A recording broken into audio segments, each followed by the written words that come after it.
In this talk, I'll be briefly introducing neuronal state theory, which is essentially a framework to explain the architecture of cognition. Now, because of time constraints, I won't be able to go into much detail, and I'll just be giving you the overview of the ideas that are covered in the paper. So before delving into the framework itself, it is imperative that one discusses the motivation and the reasoning behind such a framework. Why do we need neuronal state theory in the first place? So as humans, we have these century-old questions about the workings of the brain and nervous system. And how does cognition results from it? What are memories? How do we learn? How do we imagine stuff?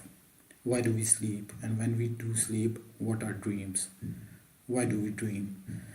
So far we have made significant effort in trying to answer these questions, but what we are unable to do is to reach consensus on a single universally accepted fundamental theory of cognition. The models we use to study cognitive sciences are incompatible with each other. As an example, the memory models we use are fundamentally incompatible with, let's say, dream models or learning models, such that they do not stem from a single framework. So the question I ask is rather simple. Is there a single fundamental framework to explain cognition and cognitive fields? In other words, are there some fundamental principles which we can use to explain not only cognition but also these cognitive science fields? So in order to do that, we need to make major revisions in our current understanding and concepts of cognition, which seems rather daunting because we have come a long way. We have produced results which are very significant in our everyday life. So why do we need to make changes when these models are already working efficiently? So my argument is rather simple, that we need to make these changes to get a bigger picture. And once we make these changes and revisions, these revisions will not only incorporate our current understanding and results, but it will also enhance our understanding of cognition further. So neuronal state theory is an attempt to do just that. So if one has to develop a theory, he needs to have right ingredients upon which to base his theory. So luckily for us, NST is based on neuronal state theory is based on the already established neurophysiology and concepts of neurons.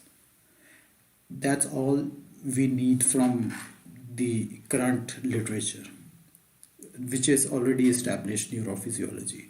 So NST explains the architecture of cognitive processes, and it also shows that all cognitive fields like attention, memory, learning, sleep, dreams, imagination emerge from NST and are different aspects of a same single framework. So if the foundational idea of NST is that a neuron has neuronal states which results from the concentration or number of ionic species inside it. As an example, consider an arbitrary receptor neuron which is defined as R1X, where X represents the states of the neuron and Y are the total number of possible states R1 can be. X is equal to 0 represents such a state, and X greater than 0 represents activated states. And each state corresponds to a unique number and type of ionic species inside R1. So once there are changes in ionic concentrations or number inside R1, which can be governed by, at this point we are not concerned about how these changes are governed, but once there are changes because of influx and outflux of ions, this results in changes in membrane potential, which is already very well established.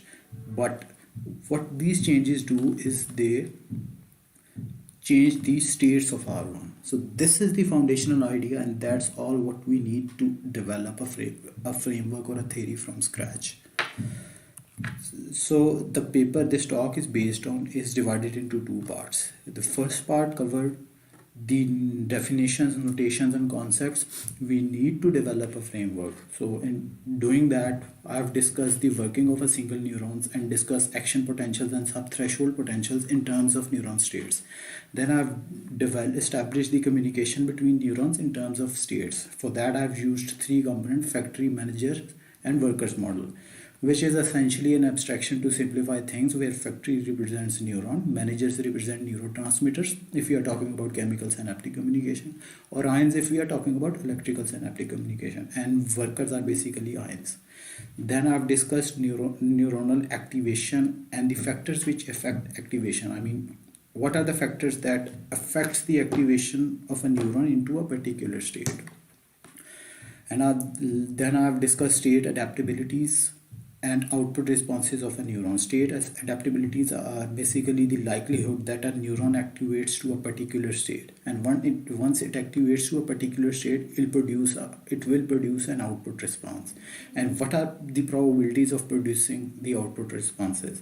Then I have generalized all these concepts to an X neuronal system, where X can be any number of neurons, and I've used the elements of set theory to do that.